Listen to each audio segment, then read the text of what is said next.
Welcome to the Power Platform Show. Hopefully you get a lot of value out of today's show. In fact, if you enjoy listening to the podcast and you want to be a supporter, consider going to buymeacoffee.com/NZ365guy. Now, let's get into this. Today's guest is all the way from Sweden. He is the market store manager that leads the sales team in IKEA. You can find him on Twitter at Miki Tabakovic. Michael, welcome to the show. Yeah, big thank you. Thank you. Did I pronounce your name correctly? How do you pronounce it? Miki Tabakovic, so it was pretty close. Nice. Well, it's good to have you on the show, and I really are looking forward to unpacking your story about how you're using the Power Platform and dynamics at IKEA. But before we get there, can you tell me a bit about your family? Tell me about the food that you like to eat, or even some Swedish delicacies, and then what you like to do for fun. Absolutely. My family, I got 3 kids. I'm 37 years old. And combined with the fun part, it's actually, I met my wife only 15 years old. So we are still together. Yeah. And that's not so usual nowadays. Yes. Living here in a small town called Jönköping in Sweden. And my parents came actually from former Yugoslavia in the 70s. Mm-hmm. But I'm born and raised here in Sweden. And my favorite food, it's of course the Swedish meatballs that you can find for a really nice price at IKEA. Beside that, of course, I do appreciate Balkan food, but also Italian food. Nice. Now, I've had your meatballs from IKEA in Australia. I had it when I went to IKEA there. And I've also had meatballs in the times I visited Sweden. But tell me a bit about your fish delicacy. My fish delicacy? Do the Swedes not have a special way of doing fish?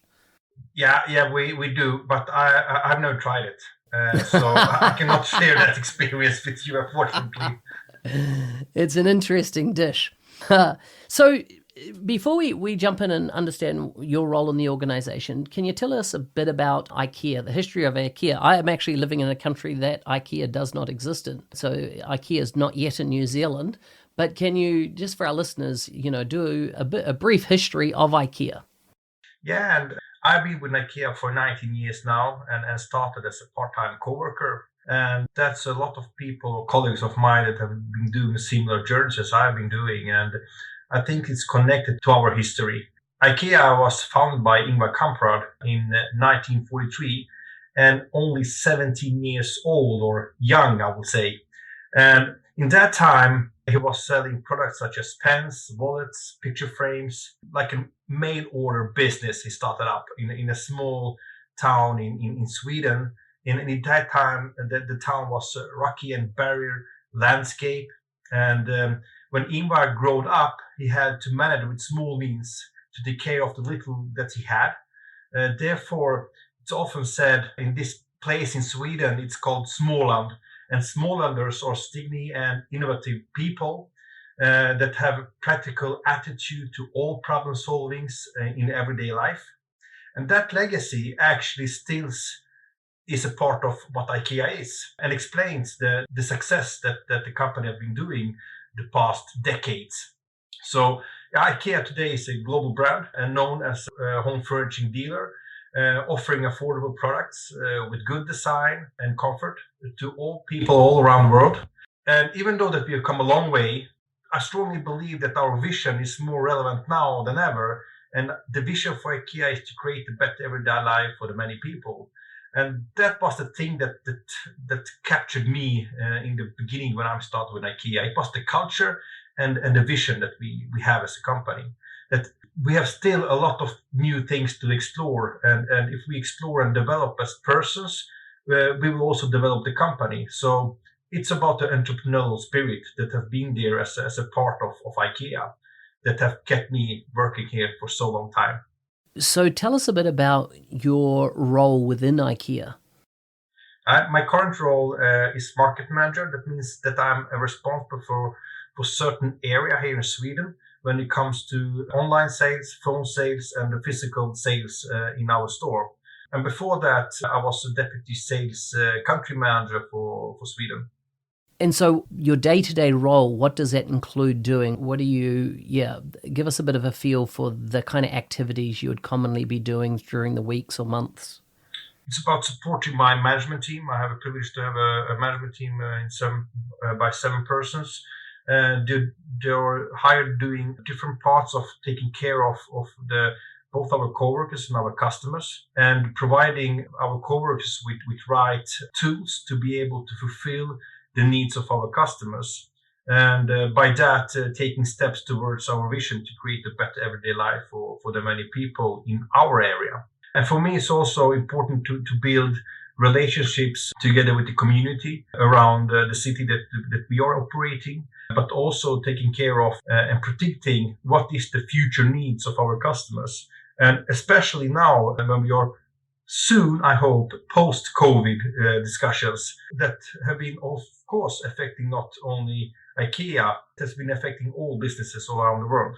So it has been a lot about navigating in the unknown, being more agile than ever in my leadership to be able to fulfill the needs of my coworkers, but also my customers. You mentioned there about community engagement in the local community. What type of things do you do to facilitate that?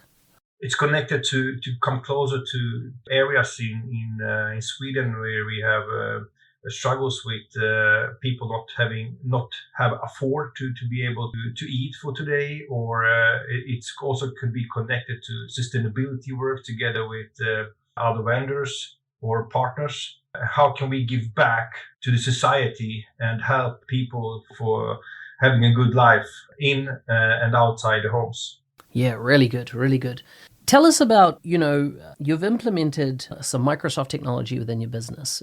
Tell us about the state, what drew you or what did you have in place before you came across the solutions that you've implemented? The thing we had before in place, we had the range. We are experts in, because the range is our identity, and how we're presenting the range both physically in our stores, but also digitally on in our websites. The competence was there when it comes to the range and how to sell it, and also ways of working. But we did not have a structured way of having an overview of the customer journey. So we, in that time, had an homemade build-up Excel solution that we use in Sweden. And of course, in that time, I started to get some questions from board members that we actually didn't have answers on. Pipeline sales, what is your market shares, what is the trends that you can see in customer journeys, etc., etc. And that started me to think, okay, what do I need to be able to, because the question was so relevant for us to have and for my coworkers that are meeting customers every day to be able to give even a better customer service and customer journey. So what was your process for creating or coming up with a solution? The process was we needed to identify what is our challenges. So within our pre-study that we did, we realized that we have an increased amount of volume when it comes to revenue, but also amount of sold kitchens. We also see that interest from B2B market was also there. And how can we then, we were actually lacking a sales led to be able to have a structured way of navigating the presentive customers, but also the existing customers. And so how did you end up choosing Microsoft? Yeah, today and previous, before we implemented and took Microsoft, IKEA globally are already using solutions from Microsoft, but also other vendors. But the main reason I would say was the ability from Microsoft side in Dynamics 365 when it comes to speed and agility and making fast changes, because we needed to go from an idea to implementation in such a speed that Microsoft said, we have never done this before, but I'm convinced that we will do it. Others said, oh, that's impossible. We at least need between 18 and 36 months. But actually we managed. We had a startup in November, and the year after, in April, we started the launch out. So approximately 6 to 7 months, we were able to go from an idea to final solution. And so what did that final solution look like? Yeah, if you ask an expert in the area, they will say, yeah, we created a simple CRM tool that is scalable, both within kitchens and B2B, but also in other unidentified areas yet. But if you ask me, I would say it was a revolutionary solution for our coworkers and had to be more professional in maintaining and developing our customer meeting. So that was interesting. So the impact on your business was quite phenomenal. Yeah, absolutely. Our guiding star when we started, we needed to okay, we are going to have heavy discussions. We will have tons of ideas. What do we want to accomplish as a step one? Because we are pretty early realized that this endless of possibilities building a Dynamics 365 too.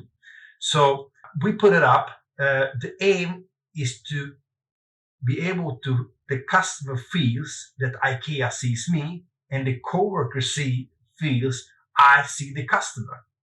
Yeah. And so tell us a bit about how, who is using that now in the business. And you mentioned it was covered in kitchens and B2B. Are there other divisions that you are planning to roll out? What's your broader vision for the technology? Today, as you said, is the B2B and the kitchens. And that's been the main focus since we started. There are ongoing discussions now and how to scale it up, both within those areas, but also in other areas. But for now, it's more about to really go from good to great within the solution that we are operating within business to business and kitchen sales. Excellent. So one of the things that you said that your board was asking you was around what was your sales pipeline. They're asking you what was your market share and what was the trends in customer journey. Do you have the answers now? Yes, we do, and that's the fantastic part because we choose okay, what kind of that data do we want to capture, and how do we want to scale it up. Everything was connected to how can we make it as easy as possible to use and grow that with the growing business, and by that also growing the competence within our coworkers. So what kind of data do we need now to be able to take the next step and leverage our business? Excellent. So are you using something like Power BI to report on your data? What type of tooling are you using for your reporting? Yes, exactly. That we do. And we're also using data connected to other systems that we have, like how do they browsing and our web page, where are the dropouts, and then we have the possibility to see where during the customer journey is our potential and why is that our potential. That's good. So why did you choose Dynamics 365 in the Power Platform? Why did you? I take it you went to market and looked at various solutions. What was your fundamental reason for choosing these? I would say the main thing was that I felt with the colleagues from Microsoft and Dynamics were eager to try out something totally new, and the new was the time frame, and how can we manage to both leverage and capture the it's going to affect around 700 coworkers. So how is then the changing process within that frame of time that we have? It's pretty simple to build up the SAID, but for me it was complex because I do know nothing about the technology and I only knew what I need. So there was a fun part for both sides to see, okay, this is totally new for IKEA, using today in Sweden Excel, tomorrow something else. And we are so open, but always having the guiding star in mind. What do we want to as a step one? It's good. Did you look at any other products besides Dynamics? Within in different competitors to your solution. And from my point of view and my team, when we listened and saw the presentations, everybody had, in my eyes, the same solutions, so similar solutions, I would say. It's scalable, etc. You can capture a lot of different data, you can, etc., etc. But for me, everything was how can we walk the talk and not only talk the talk. And I felt when the sales pitch came from Microsoft that, wow, I think here we have a partner, because I saw the glint in the eye from the colleagues at Microsoft that, okay, everybody's talking about agility and test us, because we will test us too with the really tight time frame that we had in. Yeah. So you mentioned that you went from Excel to this platform, and of course that was changing, the way 700 staff, the way they did their job. How did the staff adopt the new technology? What's been the feedback you've heard from them? Yeah, it was when we were building the solution. It was really important to have it like let's secure. Like every new technology, there's a changing process, of course, in ways of working, etc. And change management was required. But we didn't actually told the opposite way. We didn't know any piloting in some stores. No, we didn't. We didn't test any beta versions. No, we didn't. Because in an early stage, we involved the end users, developing the last parts of it. So that meant we needed minimum time of education and trainings, because the aim was to make it super simple, like you taking down a new app and start to use it. Because you and me taking down an app, we don't go any trainings on how to use that app. It's more test and trial. And that was so genius of us to do so, because when we then develop it, it's easy to add features. So we had the app. Often when you take down an app, there's an update. Sometimes you don't even know what the update is, because you don't read it, what the update actually is. But then you find out.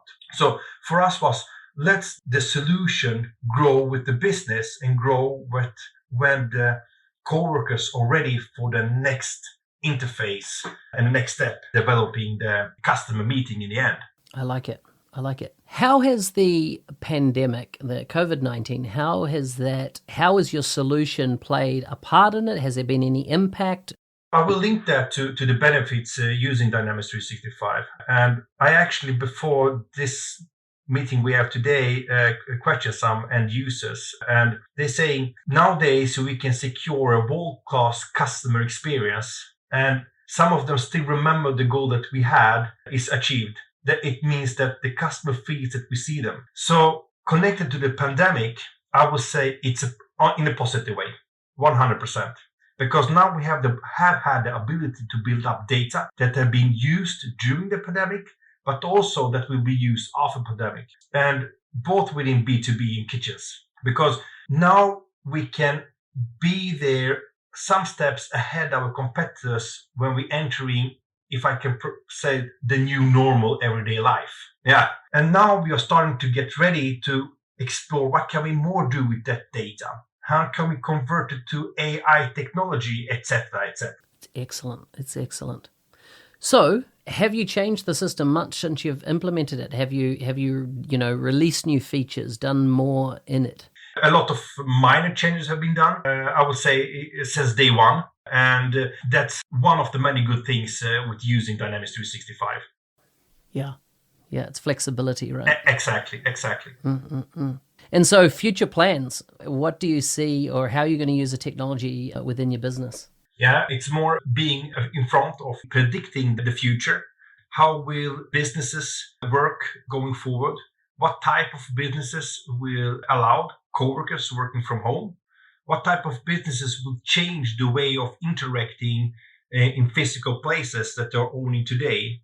Will they have the setup that they have today? How will they interact with the coworkers, etc.? And then when it comes to kitchens have before been, for many people around the world, the heart of the home. And I think even more now than before COVID, a lot of activities is taking place in the kitchen, not only cooking food, it's about meeting family and friends, it's about doing homework. A lot of people have for sure worked in the kitchens. So how will the design and kitchens look like going forward, both from a sustainability point of view? As I mentioned also, with the data that we captured since we started, how can we now take the next step and explore AI in our meeting with our customers? Yeah. Wow. I love the holistic approach you have to it. Thank you.